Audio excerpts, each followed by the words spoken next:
नमस्कार मित्रांनो, मी रोहित. पंतप्रधान नरेंद्र मोदी यांच्या व्हिडिओवर अभिजित दिपके यांनी काय व्यक्तिमत्व स्पष्ट केले आहे ते ऐकून घेऊया. तसेच चॅनलवर नवीन असेल तर चॅनलला लाईक करा, सबस्क्राइब करा. हमें तो लगा वो गायब हो गए कहीं पर। पिछले 1 महीने में तो कहीं उनका नाम ही नहीं सुना। मुझे खुशी हुई जानकर वो अभी भी है। सर, दिल्ली जंतर मंतर पर पथराव हुआ है, लेकिन सारे देश में स्टूडेंट्स पे कार्रवाई की जा रही है। Exactly. आप क्या कहेंगे उसके बारे मैं वही कह रहा हूँ।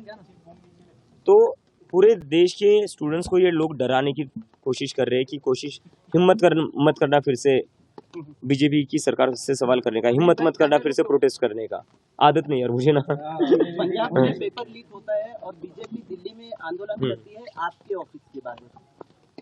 तो करे वो, उनका वो अधिकार है। मैं कौन होता हूँ उसमें कुछ बोलने वाला? उनका वो अधिकार है, जिसके पास जो अधिकार है वो करना चाहिए, डेमोक्रेटिक राइट है। और मैं उम्मीद करता हूँ दिल्ली पुलिस उन पर लाठियां ना चलाए जैसे हम पर चलाई थी। नरेंद्र मोदी जी के वीडियो पे अपने कमेंट पास में क्या करें?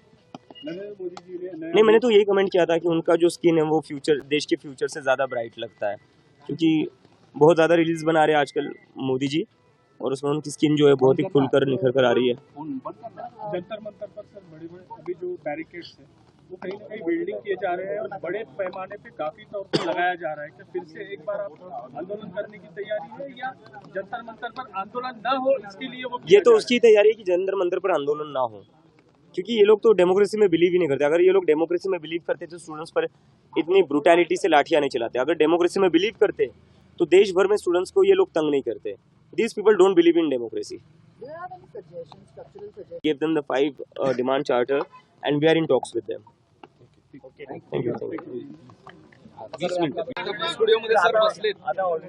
प्लीज अर्धा तासाच्या वर नाही, 20 मिनिटाच्या वर सर बसलेत तिथं.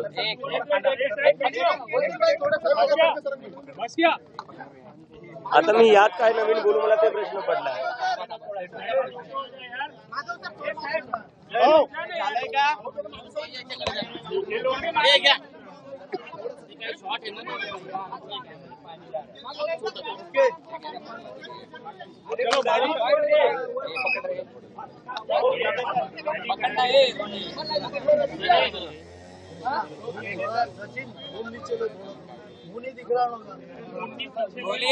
अरे भाई रोल का रोल और दिल्ली पुलिस कर्मचारी तुम्ही सरकार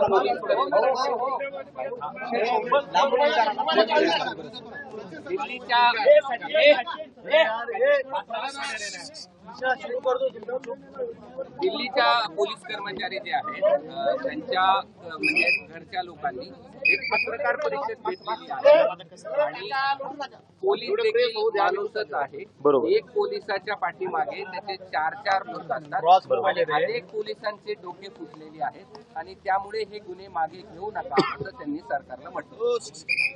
पोलिसांवर जी दगडफेक करण्यात आली आहे ती भाजपच्याच गुंडांनी करण्यात आलेली आहे.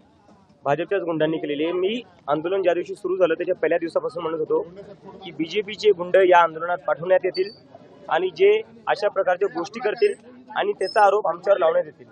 कुठल्याही स्टुडंट प्रोटेस्टरनी जो 1 महिन्यापासून आमच्या सोबत होता, सीजेपीच्या कुठल्याही स्टुडंट प्रोटेस्टरनी पीसफुली प्रोटेस्ट करणाऱ्या माणसांनी असं केलेलं नाहीये, मुलींनी असं केलेलं नाहीये. हे जे काय केलेले बाहेरून जे भाजपने गुंडे पाठवले होते त्यांनीच केले होते आणि जे पोलिसांसोबत झाले तेही वाईट आहे. पण बघायला गेलं आपण दगड कोणी आणून ठेवली होती? दगडांनी भरलेला जर ट्रक उभा होता जंतर मंतरवर, तो कसं काय आला? तो पोलिसांनी जाणून ठेवला, हे मला कसं काय माहिती? जेव्हा मी पोलिसांना विचारलं हा दगडांनी भरलेला ट्रक इथं करतो काय 20 जुलैला सकाळी, तेव्हा पोलिसांनी मला सांगितलं हा एमसीडीचा ट्रक आहे. दगडांनी भरलेला ट्रक हा जंतर मंतरवर काय करत होता? तर हे सगळं बीजेपीच्या प्लॅनिंगनी झालेलं आहे. बीजेपीच्याच लोकांनी पोलिसांवर दगड फेकले.